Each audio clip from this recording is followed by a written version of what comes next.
Hello there. This video is going to do a recap of week number 2 in our 101 on technology and Christian discipleship.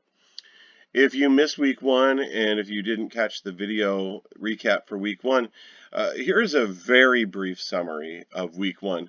What we did in week 1 is we recognized that technology is all around us, everywhere, from a saddle on a horse to a smartphone. And we recognize that there are machine technologies, like gadgets, that kind of help us to perform certain functions, such as a sewing machine. And there's also systems technologies. And when we talk about a systems technology, what we mean by that is something like the alphabet. The alphabet is not a machine, but it's a code that we use to transfer phonetic information into words so that we can write them down in all sorts of different ways. So we recognize that technology is just everywhere, and we have to live with it. And as Christians, what we want to do is find out how we should live with it. And we looked at two really extreme ways of talking about technology. Extreme way number one is the Luddites. And if you've never heard of the Luddites are this group of textile workshop owners in England in the early 1800s. And when the Industrial Revolution was really kicking in and textile factories came along with their bigger machines that could be more efficient and more cost effective, these textile workshop owners got really fed up with it, and they went into the factories and they would smash the textile machines. And so the Luddite initially referred to these specific people, but eventually the term Luddite came to mean anyone who just like rejects technology and just wants to get rid of it. And we noted that for the most part in the United States today, and really in the West in general, there aren't a lot of real Luddites. Everybody uses technology to some degree or another, and there are very few people who just outright reject technology. We might think of the Amish as a group of people who do that, but even the Amish are using a lot of machine technology. Maybe it's not mechanical, but they're using saddles. They're using various different tools in their day in day out life. They just don't use a lot of modern technology like cars and such. But we don't really have to worry too much about Luddites, and most of us are not going to naturally fall into that category. But we do have another category, and that is what we talked about as transhumanist is this category. And I'm not going to go into all the philosophy of transhumanism for the moment. If you really want that, you can find the video for the first session of this 101. But what transhumanists generally are going to do is they are going to just adopt all of the technology. Anything that's new, anything that's fresh, anything that looks like it might make our lives a little bit more convenient or comfortable, it might help us to do a bunch of extra things, we're just going to adopt it and bring it in. Now, even though most Americans today would not say, I am a transhumanist, we would say that most of us are people who want to, do the new technology. If there's a new device out there, we want to try it. We're really interested in it. It's cool. It will make our lives better. And what we discussed in week 1 was that rather than just rejecting all technology and rather than just accepting all technology, we as believers need to take a position of Christian discernment. And what that means is that we can approach every technology that is in our lives and we can assess it. We can really determine, how does it help me or hurt me in my walk with Jesus? How is this technology shaping me? What does it make me do, or what does it make me not do, or help me to do or not do? And so we kind of put out this idea that we really need to be deep thinkers when it comes to how we use technology. We need to be real conscientious about it. So that's the first week in just a really rough, kind of basic distilled form. Now what I want to do is talk about some specific technologies. Now initially when I came to week 2, my idea was that I was going to cover 2 or 3 different technologies, and one of them was going to be social media. And as I started to work on the presentation, I just realized that there was so much I wanted to say about social media that I had to just make one class that was only about social media. So that is what we are going to talk about today. And hopefully I'll get through this video faster than I got through my condensed version of week 1. So when we talk about social media, what we are talking about is sites like Facebook, Twitter, Instagram, MySpace. Some of you listening might remember MySpace, and Friendster. If you go really far back, you might remember Friendster was a little bit of a early 2000s social media site that predated even MySpace. If you're looking at the graphic here that's on the screen, you'll notice there's some other things in there. There is Reddit, which is a forums board. There's YouTube. Most people might not think of YouTube as a social media site, but um, there are a lot of comments on most videos, so you can kind of interact that way. They've got Google Plus here, which nobody uses, but it is supposed to be a social media site. So what we know is that social media is a big deal. We spend a lot of time and energy communicating on social media, and for this reason, Christians should take special care with how we use it. So basically, what I mean here is that almost all of us are going to use social media in one form or another, or to one degree or another. You might not do all of the different social media platforms, and even the ones that you do use, you might not use a lot, but we are using them a lot in general as a nation. Really, everybody in the industrialized world is using social media quite a lot. And I don't think that's going to change going forward. So it's something that we as believers need to really be aware of and try to think about what it means to use social media. So here's a quote from Joanne McNeil. She had a book called Lurking, How a Person Became a User, and that book is kind of like a personal history of the internet. She says this: bringing people to the internet meant bringing the wide swath of humanity's capacity for good and evil into this eccentric communication space. So what she means here is something that I think we should not take for granted, but we should recognize up front. When we get on social media, we're human beings. And as human beings, we certainly have a capacity for evil. As Christians, we believe that we have original sin. We believe that we are all sinful. And I also believe that because we were made in the image of God, that we do have some capacity for doing good. And so human beings have this capacity for doing really wonderful things and also doing really horrible things. And we bring all of that to the internet and especially social media. And so all of that is there. And so we need to learn to navigate the experience of social media as a human experience. All right, so just as a way of a little bit of information here, I'll go through this really quickly. Most popular social media platforms in 2021. This is in millions. So what we got over here is Facebook is actually 2 billion, roughly 2.7 billion people are using Facebook right now. That's monthly users. 2.2 billion for YouTube. WhatsApp, which is messaging application. Not a lot of people here probably use WhatsApp. That has 2 billion roughly. Facebook Messenger, which is just an extension of Facebook. That one is 1.3 billion. You got Instagram, which is different from Facebook, but Facebook actually owns Instagram, so you're still kind of in the same realm. 1.2 billion. WeChat is more something that gets used over in Asia.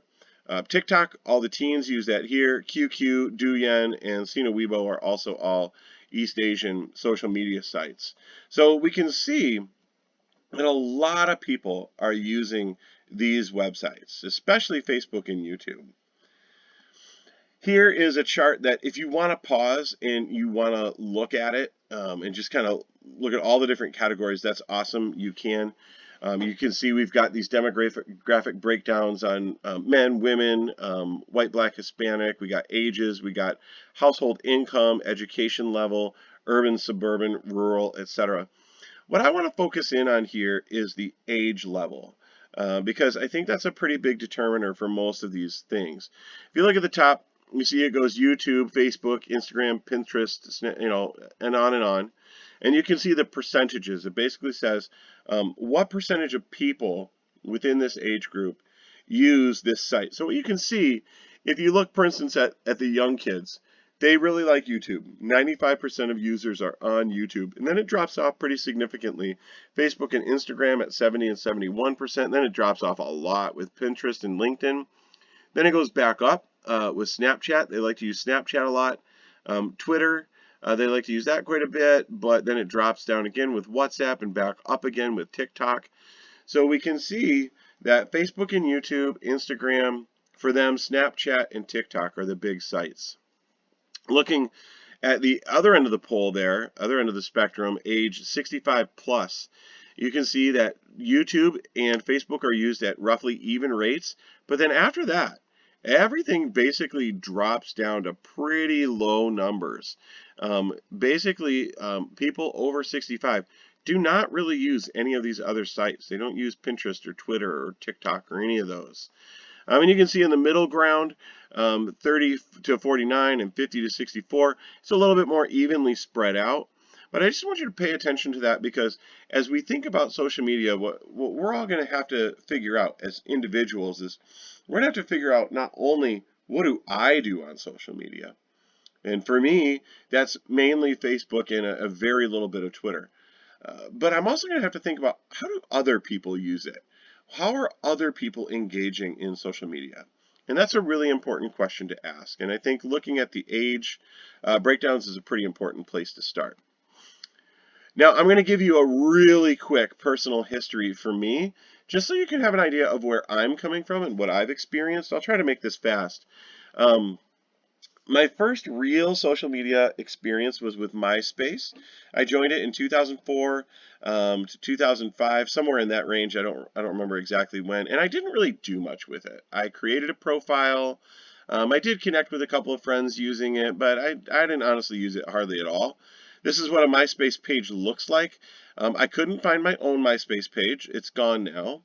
MySpace, today is a music website. A lot of bands and singers and songwriters and whatnot use MySpace to kind of spread their music. So my old profile is no longer there.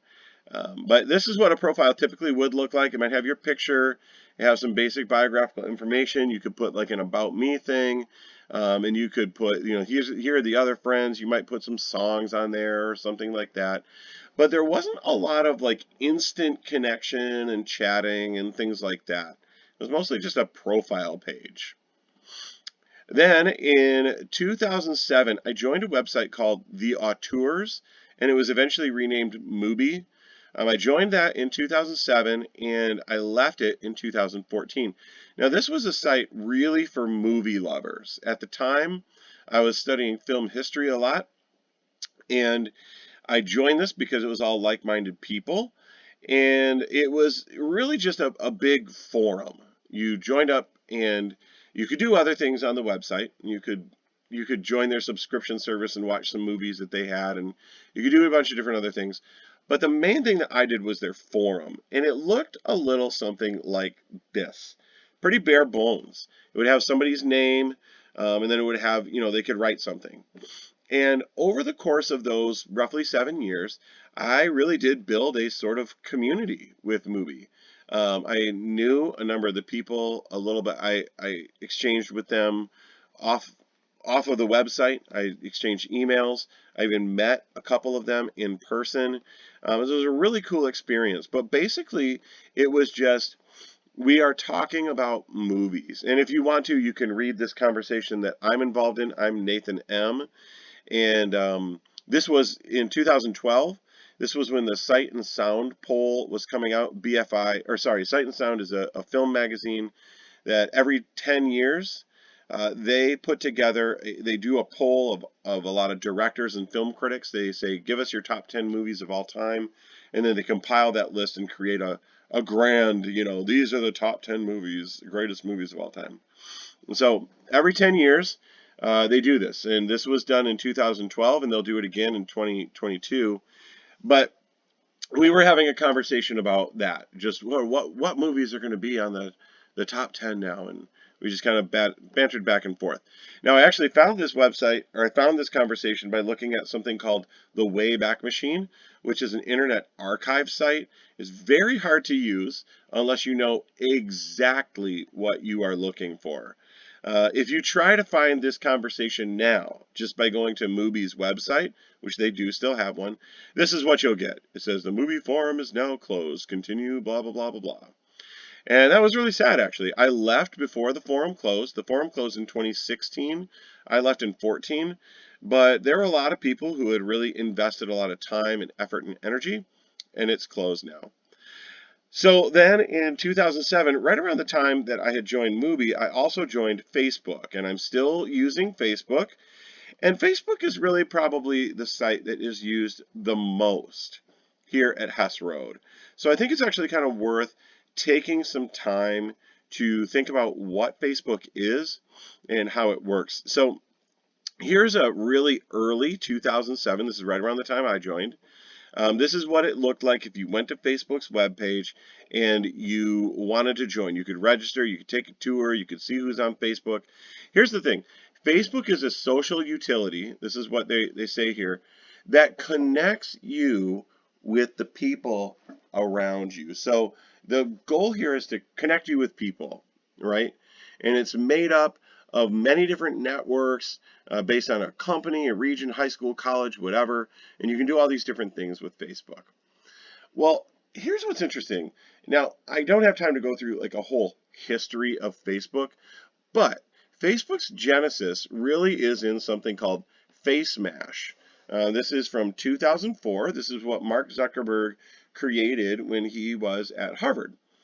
And there were other sites that were actually kind of similar to this. There was one that was called Hot or Not, where you could upload someone's picture to it and then they would get compared to other people and you'd have to say whether they were hot or not. But anyway, what Mark Zuckerberg did was he kind of compiled all the online database yearbook pictures for the different girls and their dorms at Harvard, and then he would randomly generate a site just like this, what you see here. So who's hotter? Click to choose. And you've got two girls. You don't have their names, but you can just see that the person would click, oh, I think this girl's cuter. And so the genesis of Facebook, and Facebook eventually evolves into something more complex than this, obviously.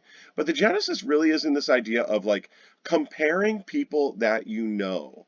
And not just comparing random people, but actually comparing people that you know and seeing like their avatar and having a presence. Now you can see some of that in MySpace, but this is a little bit more like you're judging each other when you engage in that. So then what happens is, so I'm still on Facebook now, and then in 2015 I joined Twitter, and my profile actually got taken over by someone from ISIS. It was kind of a weird thing where like they took it over and they locked me out of it and I couldn't do anything with it. So I actually created a new one in 2018. I'm still using it. I don't really comment on it a whole lot, but I do look at it. Twitter's a little bit different. This is my profile page. I called myself Ninja Plus. I've actually changed my name from that since then. But I just give you an idea of like who I am. And then basically what I'm doing on Facebook is I'm following people who are public figures. I don't know if you can see this very well on your screen, but right here, like on the top, these are some of the people I follow. Lisa Ko, she's a novelist. She wrote a really great novel that I loved called The Leavers. Ice Cube, he's a rapper. I got Timothy Keller. He's a theologian and pastor over in New York City. Jonah Goldberg, he is he's a conservative commentator. George Conway is also a conservative, but he's like an anti-Trump type kind of guy. He's married to Kellyanne Conway. Ezra Klein is a liberal commentator. Ed Stetzer used to be the editor-in-chief at Christianity Today. And I follow a lot of different people from all different walks of life. And I just really am interested in seeing what they have to say. Some of them don't comment a whole lot. Some of them comment a bunch. It's always interesting, but I don't comment a whole lot myself. So the idea here is that social media is supposed to connect people. And that's exactly what you saw in that Facebook, in their opening page back in 2007. And the idea is to connect people through shared interests. In my case, I connected through movies when I was on that website, or through personal relationships, so people that you know. But we are really not obligated to use social media in any particular way. For instance, I do not build community or really try to connect with people on Twitter. I basically just use it to keep track of thinkers that I find interesting, even those I disagree with. And then finally, I mostly use Facebook the way that people used MSN Messenger. I don't know if you remember that way back in like 98, 99, 2000, kind of in that zone. Is basically just a way to keep up with friends who are not nearby. I have a really good friend who lives in Okinawa, Japan, and we exchange messages once in a while. I have a cousin who lives in Missouri. We exchange messages. It's stuff like that. That's really the main way that I use Facebook. So all of this raises a question. Does social media actually foster community and connection? And my ambiguous answer to that is yes and no. In some ways, it really can. When I was on that movie auteur site, that really did foster a sense of community. And like I said, I actually kept up with some of those people through email and even met some in person. And so it really was a shared building experience that was, in a lot of ways, healthy. But in other ways, social media does not foster connection or community at all. Let's look at how this works. This is from Heather McDonald. She's quoted in that book, Lurking, that I mentioned earlier. She says this: Facebook's neat labels and algorithms cannot begin to account for all the forms of kin, community, and history among people. The complexity of relationships flattens with the ability to find out what an old flame is up to or what the bully does now, to rekindle old friendships, settle disputes, or start new ones. Facebook was built on the core assumption that everyone wants to be connected, that every single human interaction and connection matters and has value. Maybe they don't. Maybe they don't have to. Maybe that's okay. What she's getting at is something like this. When I'm on Facebook, I am friends with a number of people that I went to high school with, but these are also people that I haven't met or I haven't actually seen in 20 years. And I don't really keep up with them in any way. Now, like I might see that they, had a kid or they went on a vacation or, whatever. I might see something like that and I can kind of keep track of them, but it's not building a relationship. That's just kind of like glorified spying in some ways. So the idea is that maybe that interaction on social media where I'm just learning that they went on a vacation isn't really that important. Maybe it doesn't have to matter, or maybe it doesn't really have a lot of value for me. And so sometimes what can happen is Facebook and other social media, they do connect people, and it's an attempt to build community, but sometimes what we're doing on these sites is pretty shallow and doesn't really have a lot of value in terms of building relationships. Social media is like a radio. I'm actually going to compare social media to two things. There's lots of different analogies and comparisons that anyone could make, but this is the first of the two that I will make. A radio station is a platform, okay, 101.5, all right? A social media site is also a platform, so Facebook or Twitter is a platform. A radio station gets content from musicians, talk show hosts, and maybe even other callers. You got a DJ, you've got different programming. And what happens is the radio station makes money from ads. So if the radio station has good or interesting content, people will turn in, and then people who want to put their ads on the radio station will say, oh, your radio station gets a lot of listeners. We want to put our ad on your radio station. And then they can charge more money and on and on and on. So the radio station needs content in order to sell ads. That's the business model. Social media sites get content from people and groups. They get content from you and me. So every time I post something, tonight I posted a picture of my kid after he'd driven home with the windows down and his hair was all blown out. Well, that's some content. If Facebook gets that content for free, and if that content provides clicks or likes or any type of interaction, that shows ad providers that, oh, Facebook is getting more traffic, so we want to sell ads.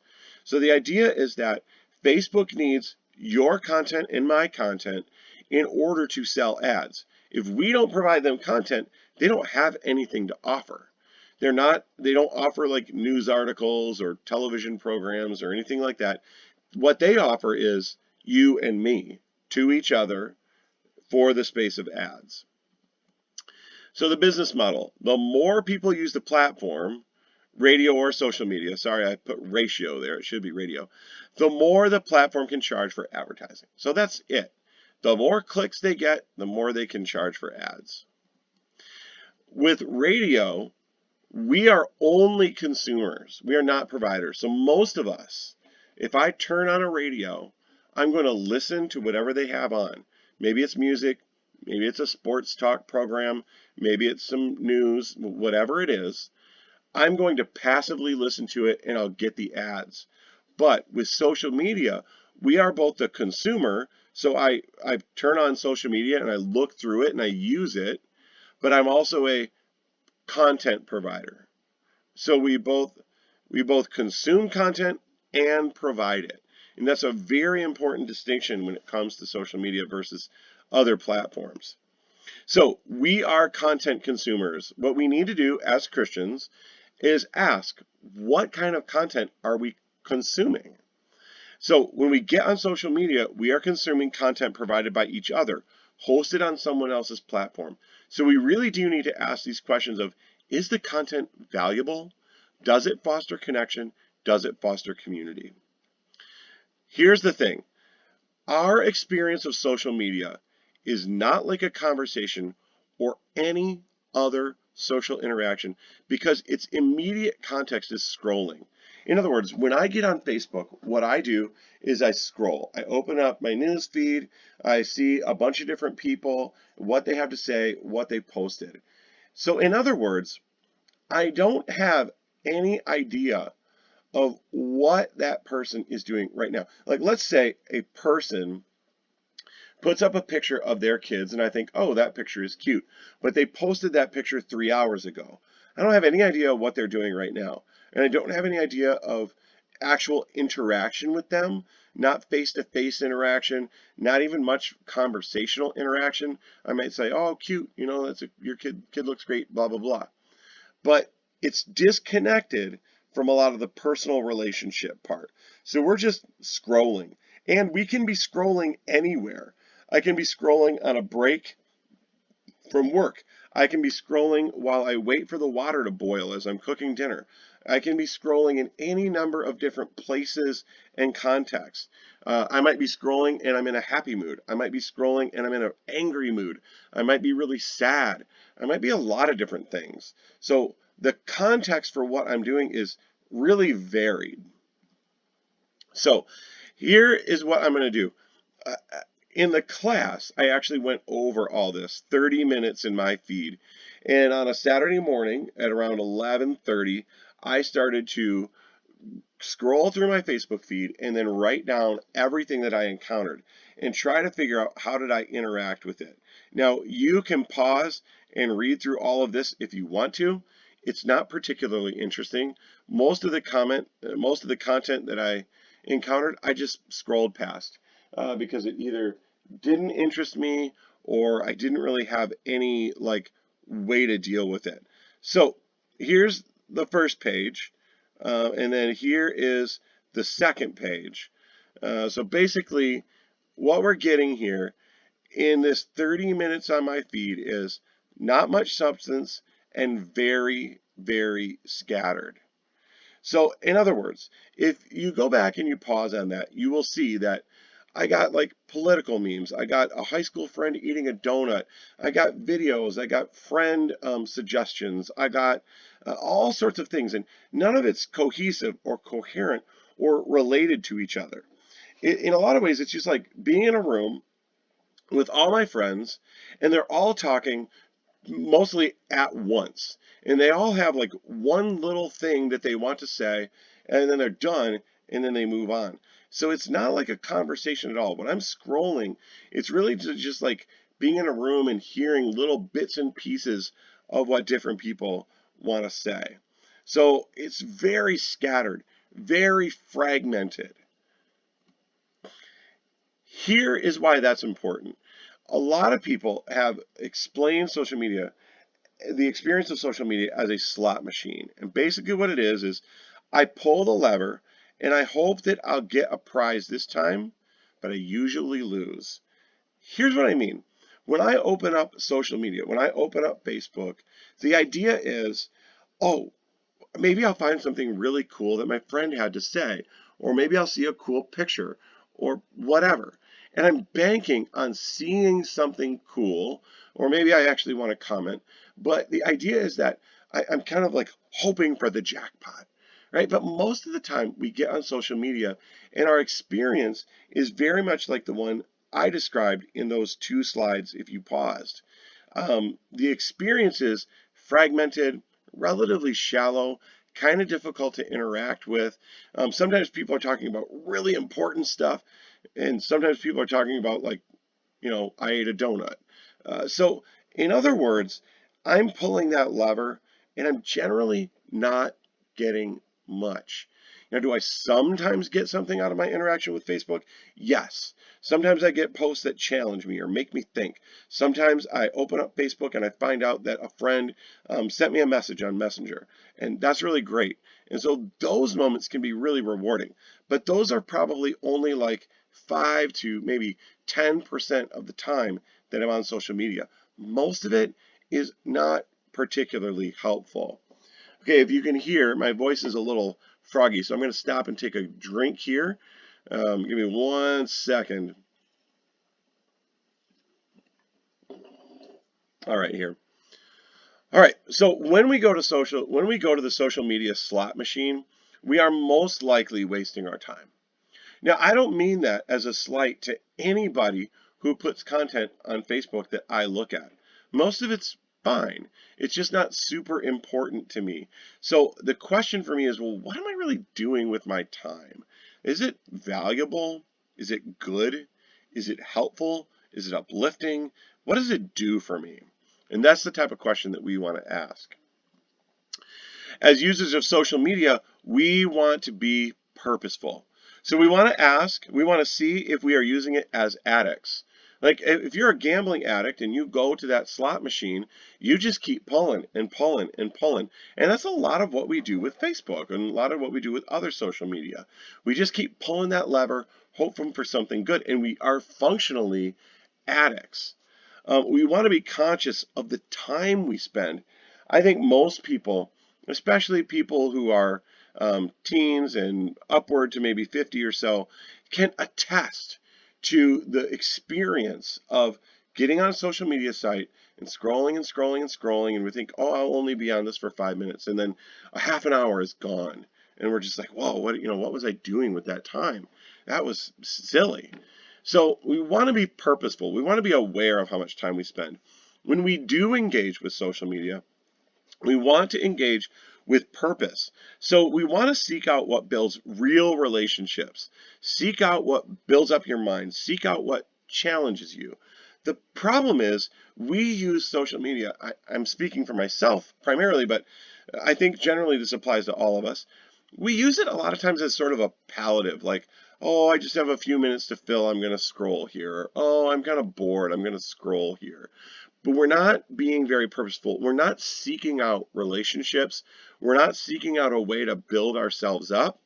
And we're not really challenging ourselves in a lot of cases. So this is honestly nothing new. We should be purposeful with all technology. So if we think about how we use television, radio, smartphones, books, video games, whatever you use, you need to be purposeful. I read quite a lot of books. And so for me, I have chosen to be purposeful with how I read books. I try to read books that I think are going to build me up. I try to read books that I think are going to be valuable to me. That doesn't mean everything is some scholastic tome or whatever. It just means that I'm trying to read stuff that I think will be valuable. But we want to be purposeful as we use technology. Now let's switch over to the content provider part. Social media companies need us to provide content, and we do. And without our posts or comments, they get no money because there will be no reason to go onto Facebook without those things. Without any of the content, there's just no reason to do it. So here's the problem. Most of us are not capable of producing meaningful content all the time. And so when we get on Facebook, I would argue that I very rarely produce really meaningful content. Because most of the stuff that I want to talk about, not everybody's interested in. I could post about basketball. I could post about video games. I could post something about scripture or an observation about the Bible or whatever. But very rarely is that going to be something really meaningful that's actually going to build a relationship with another person. So there is just simply a limit to what we can experience socially on these platforms. Okay, most of us we can't do it. We can't always have something rich and valuable to offer each other. So there's going to be a limit. And social media is nothing like being with someone in person or relating to them as we would on a day-to-day basis. So I'm going to get into this a little bit more, and I've already kind of mentioned it. But the idea here is that if we're fostering connections, and we're fostering them only online, that's very unlike a real relationship, and we need to be aware of that. Here's what I mean. In social situations, when I'm with you person to person, we choose what we will present. I might reveal certain parts of myself with Olivia, but not with my friends, right? So Olivia, my wife, is my closest companion. So she gets the most raw and vulnerable version of me. She gets to know my deepest fears and my darkest thoughts and that type of stuff. Well, I don't just share that with everyone, right? I might display my sense of humor with my friends, but maybe I don't want to do that with my boss. Now, Matthew is my boss, and so I generally do share my sense of humor with him.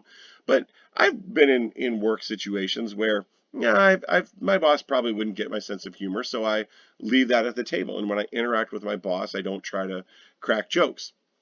We dress for occasions and act certain ways depending on the situation. We don't wear our pajamas to Sunday morning, right? We don't wear a suit and tie when we go to the beach, for the most part. Right? We dress for the places that we're in and for the people that we're with. So what I want to point out here is that socially, person to person, we interact in ways where we kind of choose who am I with? How am I going to present myself to them?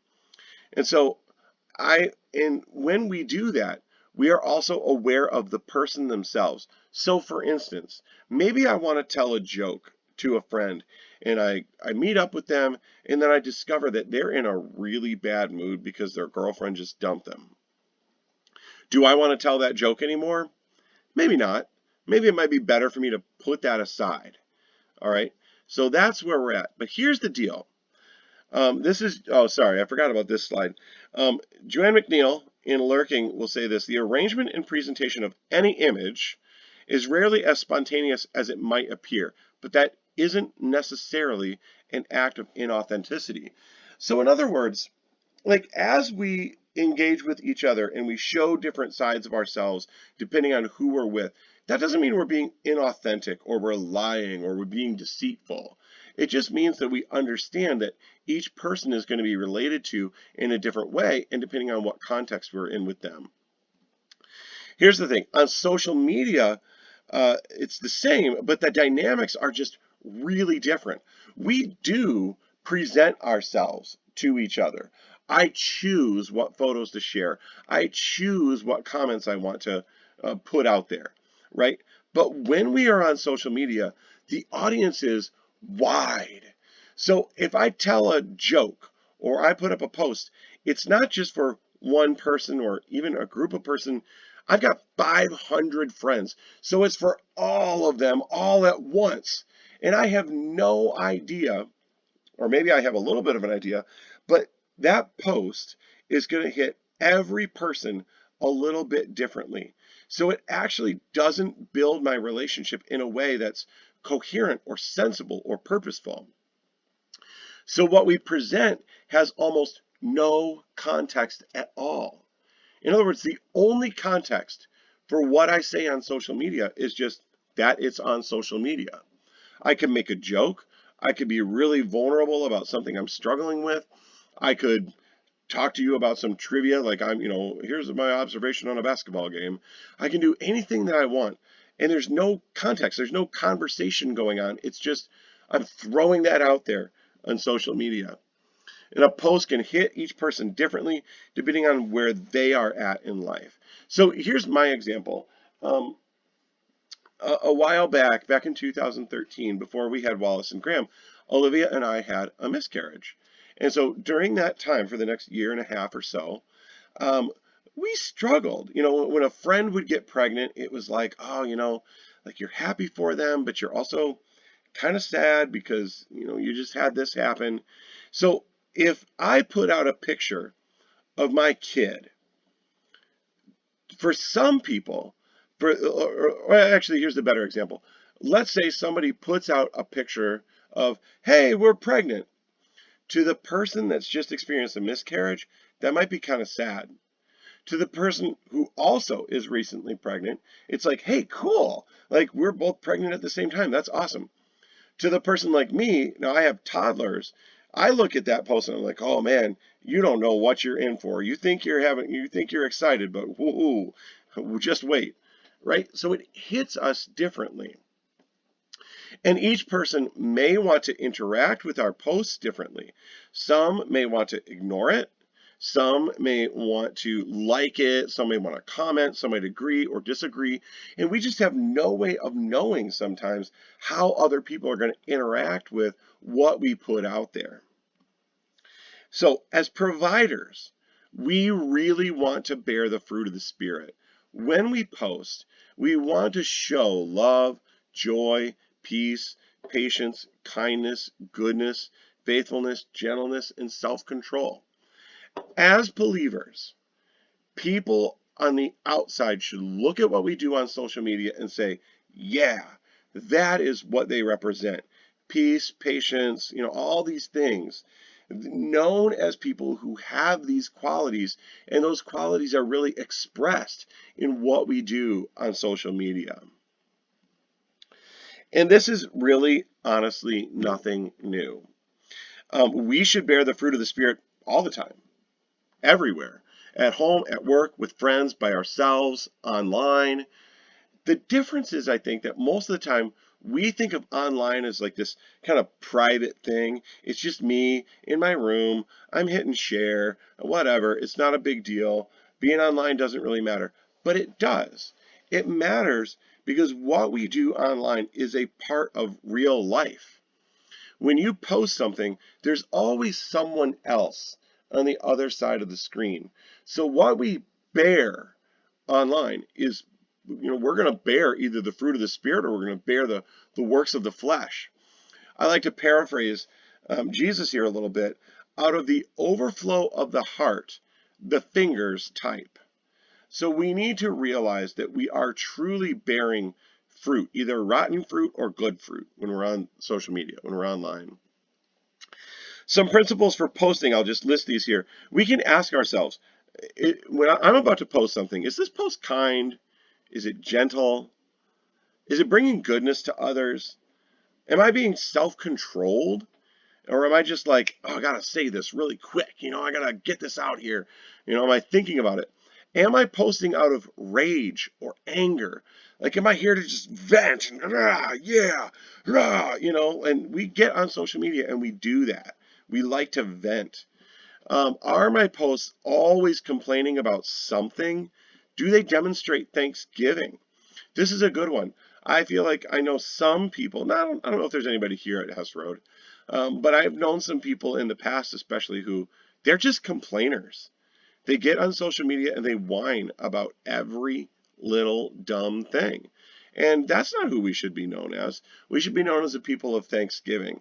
It doesn't mean we can never report on, something bad that happened to us, but it just means that we really should be a people who are known for being thankful. And are we provoking people to jealousy? Sometimes we get up on social media and we post like, look at me and my cool new thing that I bought, or look at me and I'm doing this and I'm doing that and blah, blah, blah, blah. And sometimes that's good, and I think sometimes it's innocent, but other times we just need to be aware that, again, when we post that, there's no context for anyone else.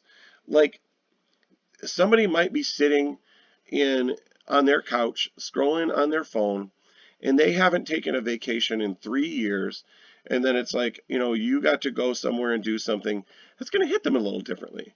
I don't mean that you should never post about your vacation or whatever, but I just mean we need to be aware. And are we trying to provoke people? Like, are we trying to show people how cool we are and what we've done and what we have? That's a danger. Some more principles. Before you share or post, consider, how will this be read or understood? What I like to do sometimes before I post is imagine at least a few different people and think, well, how are they going to understand this? Are they going to like this? Are they not going to like this? How will they react? And how will this contribute to my witness? This is a big one. Think about the fact that non-believers, now I have 500 friends. Some of them are believers, some of them are not on Facebook. I have to be aware that whatever I post gets read by people who are atheists, agnostics, of a different religion, or like they're disgruntled former Christians.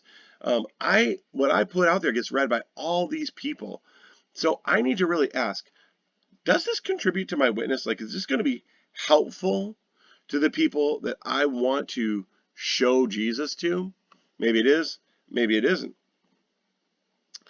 Now, as we close out, I want to say a couple of things about controversies and memes. We all know that memes and controversies are on social media a ton. And so we need to be aware of how we contribute to those two things. Let's dive in here a little bit. Controversy. All controversy, especially on social media, is immediate, public, and ready for debate and consumption. Social media companies love controversy. Here's what I mean. If I come out there and I post something about Trump or Biden or, whatever new political controversy there is, that's going to be right up there, immediately ready for you to react to or to not react to or whatever. And it's going to be ready for people to debate it and to consume it. But honestly, we don't usually take the time to think and be thoughtful about what we see on social media when it comes to controversy. And we also aren't very thoughtful about how we contribute to controversies. Social medias love controversies because controversies give them clicks. And that's what ad buyers want. You want to show companies, hey, get ads with us because look, there's lots of clicks. And social media companies don't care if those controversies are helpful or if they're fruitful or if it's just a lot of hot white noise. It does not matter to them as long as there are clicks. So, we have controversies primarily over religious and political issues. In religion, sometimes we might have a controversy over does God exist? I actually had a 3-month conversation with somebody over social media about this subject. We might debate women in leadership. That was a subject that Pastor Matthew recently talked about in a sermon series. We might debate LGBTQ issues. So, as many of you know, churches are often splitting on this. Some people are taking a more positive, affirming stance toward LGBTQ, and some, like here more at Hess Road, we take more of a we don't affirm stance. Politics in the pulpit. Should politics be a part of our churches or not? What can and cannot pastors say, or what should they do, or how should they be involved? That's a controversial subject. Quote unquote woke issues or racism issues are a big point of controversy on our social media. And so we do that. So if you think about that, you also have political issues. You got left, right, vaccines and COVID. That's kind of been a political issue of debate and controversy. Immigration, woke and racism issues and LGBTQ transgenderism issues. So some of that's similar to what goes on with the religious part, but some of it is a little bit different too. But these are all issues that we kind of fight over and yell over and, get on social media and kick up some dust. So what we want to do is when we think about religious issues, we want to think about, as followers of Jesus, the fact is our number one priority is to represent him and to promote him where we can. All right? Our number one priority is not to defend some philosophy that we have. It's not to defend our nation. It's not to defend our football team that we love. Like that's not really the number one thing. We can do all those things. You can promote the Bills and you can talk about how much you love the Bills. That's fine.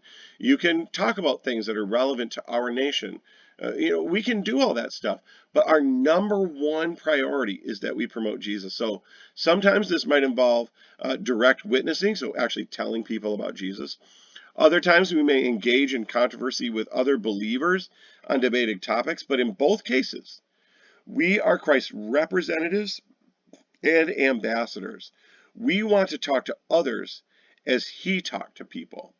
So when we're engaging with people on controversial subjects, whether we're engaging a non-believer on a religious subject like does God exist, or whether we're engaging a fellow believer on a controversial subject like what should we do about LGBTQ, we need to engage in a way that suggests we are ambassadors and representatives of Jesus. So we need to talk the way he does. Speaking the truth firmly, but not being a jerk. Notice this comic here. Robin says, I'm not sure what I think about Jesus. And Batman says, believe in Jesus, you idiot. Well, is that gonna help somebody to convert to Christianity? No, probably not. So we need to be winsome, not be jerks. In politics, this is often what we look like. Current political controversy is often driven by rage and the need to be right or to win. We usually do not engage in political conversations in order to understand each other or in order to try to shed light and clarity on a situation. And so rage and that need to be right and to win, those are not fruits of the Spirit, or they're not characteristics of Jesus, really. When we engage in online politics, we have good reason in Jesus to stay away from inflammatory rhetoric. And what I mean by that is simply this. I have seen some fellow believers engage in political discussions, and they will say, oh, like Democrats and liberals, they're stupid. Or, man, conservatives, what a bunch of idiots. I can't believe what they're doing. Well, no. You might not agree with what Democrats do. You might not agree with what conservatives do. But we are not a people that should be known by our insults. We should not demean other people. We should be able to engage in politics in a way that's thoughtful and helpful, and it builds people up. So we are free to express various opinions.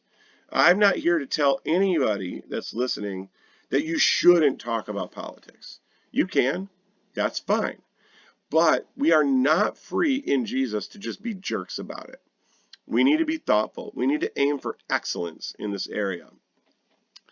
Between believers, we are going to have disagreements. This is normal. We will be known for how we treat each other in the midst of disagreement. So Jesus did not say, they will know you, or so by this everyone will know you if you are always right. By this everyone will know that you are my disciples if you are really full of rage when bad things happen. No. By this everyone will know that you are my disciples if you love one another. So among each other, we really need to show grace and love.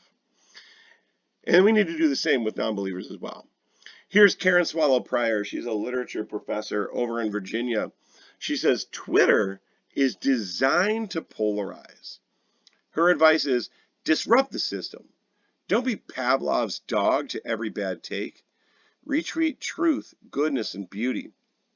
What she means is that sometimes you go on Twitter or Facebook and you see somebody have some political take or religious take, and it's not well thought out, and it's not really that helpful. But you know what we do? We're like Pavlov's dog. We're like, oh, this will be really exciting. Let's engage in this. And what she's saying is no. When we get on these social media sites, we need to reproduce truth and goodness and beauty. Those are the things that we should ideally be known by. Some principles for engaging in controversy. Aim for thoughtfulness. Just try to be thoughtful. Listen to those you disagree with. Sometimes you might think someone is real crazy or you think they're dumb or whatever, but sometimes it's helpful to hear them out, to know what they really think, to ask some good questions. You might be surprised. You might become a little bit more sympathetic to their view or the way that they hold their view. Try to find points of agreement. If you're in the middle of a disagreement, try to figure out, well, what do we agree on? Like, what can we at least agree in basic principle and kind of move forward from there? I think that always helps. When speaking to others, try to be clear and considerate. Finally, never demean other people, no matter how much you disagree with them. Again, this goes back to, I have seen some fellow believers demean other people because they disagree with them. And you know what? It really makes me angry. And the reason that it makes me angry is this.